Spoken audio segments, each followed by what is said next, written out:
Grâce aux travaux de l'ADEP et des services statistiques académiques, nous disposons de données très riches sur notre école et sur nos établissements. Mais cette richesse d'informations peut être difficile à maîtriser, à organiser, et on peut de manière presque paradoxale se retrouver en difficulté pour en tirer pleinement avantage.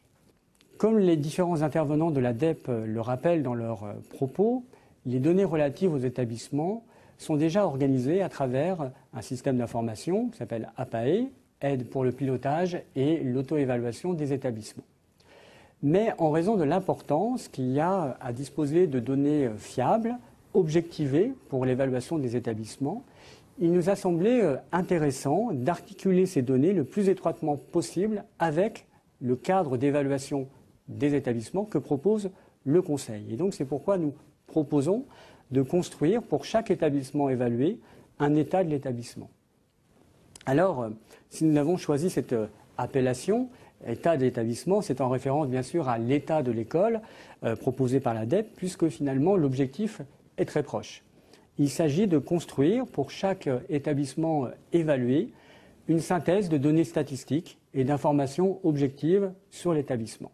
Les objectifs de ce document état de l'établissement sont principalement de contextualiser l'établissement en s'interrogeant sur le contexte économique, social dans lequel il s'insère, en s'interrogeant également sur les propriétés scolaires, sociales des élèves qui l'accueillent. Il s'agit également d'objectiver les caractéristiques et les résultats de l'établissement. Quel est-il finalement? Quelle offre de formation propose-t-il? Quels sont les parcours des élèves et quels sont leurs résultats? Sont des éléments qui permettent d'objectiver les caractéristiques et les résultats de l'établissement. Et donc, troisième objectif, il s'agit finalement de permettre l'analyse et la compréhension du fonctionnement de l'établissement. L'état de l'établissement a donc pour but de proposer des repères d'analyse objectifs, fiables et partageables entre l'ensemble des membres de la communauté éducative, mais aussi entre l'ensemble des évaluateurs, que ce soit dans le cadre de l'auto-évaluation ou l'évaluation externe. Ainsi, les indicateurs doivent être vus non pas comme ce qui apporte une réponse, mais comme ce qui conduit à faire apparaître certains éléments et à se poser des questions qui sont d'ordre évaluatif.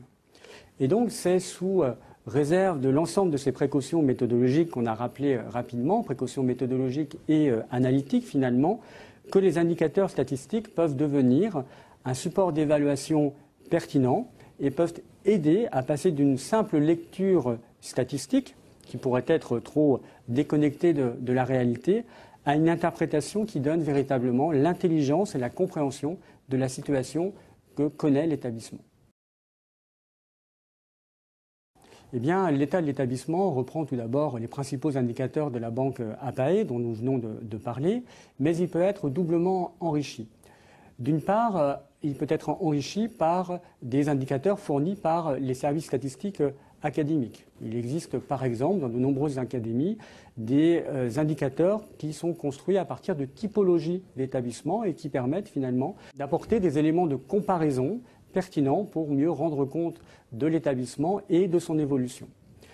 D'autre part, il peut s'agir d'informations directement produites par l'établissement qui permettent d'objectiver son fonctionnement. Cela peut être dans le domaine de l'organisation éducative, pédagogique, ou bien encore dans le cadre de ses relations avec les établissements situés en amont ou en aval du parcours des élèves qui l'accueillent.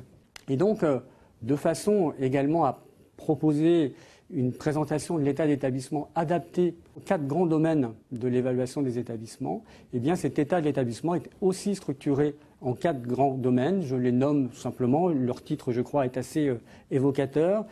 Tout d'abord les caractéristiques et le contexte de l'établissement, les élèves, deuxième thème, troisième thème, le fonctionnement et la vie de l'établissement, et puis enfin l'établissement dans son environnement.